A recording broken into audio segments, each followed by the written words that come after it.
اللہ جب کسی سے ناراض ہوتا ہے رزق نہیں چھینتا، آب و دانہ بند نہیں کرتا، سورج کو حکم نہیں کرتا کہ اس کے آنگن میں روشنی نہیں پھیلانی، چاند کو نہیں روکتا کہ تیری کرنیں اس کے ویڑے میں نہیں پڑنی چاہیے، بلکہ اللہ جب کسی سے ناراض ہوتا ہے سجدوں کی توفیق چھین لیتا ہے۔ سجدوں کی توفیق چھن گئی تو پھر سمجھو اللہ ناراض ہے، اللہ راضی نہیں ہے۔ اور اگر سجدوں کی توفیق نصیب ہو جائے، کسی نے واصف علی واصف مرحوم سے پوچھا تھا کہ کیسے ہمیں پتا چلے گا کہ ہماری نماز قبول ہو گئی ہے، تو انہوں نے کہا تھا ایک نماز کے بعد دوسری عطا ہو جائے تو سمجھ لو پہلی قبول ہو گئی ہے۔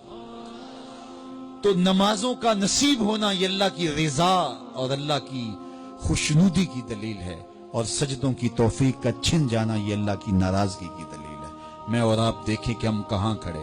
دیکھیے دولت تو کفار کو بھی ملتی ہے، اللہ دولت اسے بھی دیتا ہے جس سے راضی ہے، اسے بھی دیتا ہے جس سے نہیں راضی، لیکن سجدوں کی توفیق اسے ہی دیتا ہے جس پہ وہ راضی ہے۔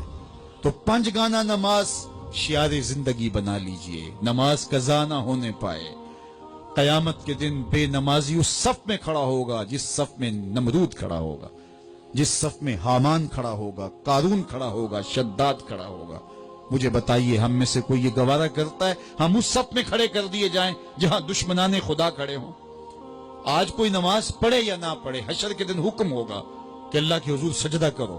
ہر کوئی سجدہ کرنا چاہے گا، جو نہیں پڑھتا وہ بھی کرنا چاہے گا، لیکن بے نمازی کی کمر اکڑ جائے گی، وہ آرزو رکھنے کے باوجود سجدہ نہیں کر پائے گا۔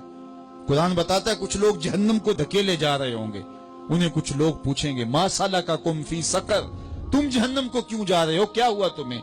تو وہ جواب میں کیا کہیں گے؟ لم نک من المصلین، ہم نماز نہیں پڑھا کرتے تھے۔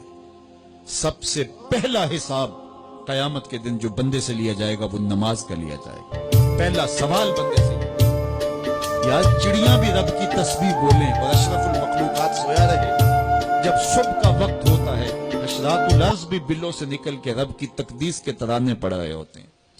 درختوں کی شاخوں پہ چڑیاں پرندے وہ بھی اللہ کی تقدیس کے ترانے پڑھ رہے ہوتے ہیں، حشرات الارض بھی اس کی تقدیس کے گیت گا رہے ہوتے ہیں، اور اشرف المخلوقات خراٹے لے رہا ہو، اس سے بڑی بد نصیبی کیا ہو سکتی ہے؟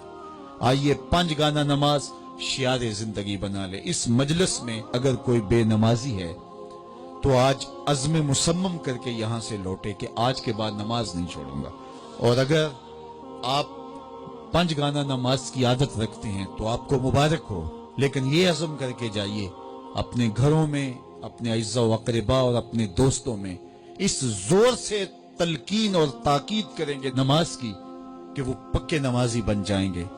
بندہ بندگی سے سجتا ہے، زندگی آمد برائے بندگی، زندگی بے بندگی شرمندگی۔ اگر زندگی میں بندگی نہیں تو زندگی کے پلے ہے کیا؟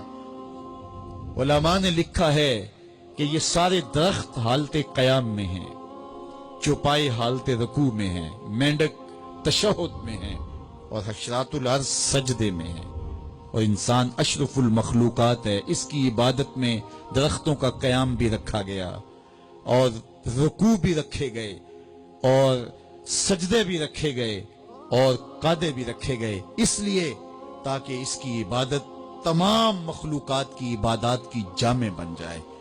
لیکن یہ اس کے باوجود اللہ کے حضور سجدہ ریز ہونا پسند نہ کرے تو بتائیے کیسے رحمتیں اس کے اوپر اتریں گی؟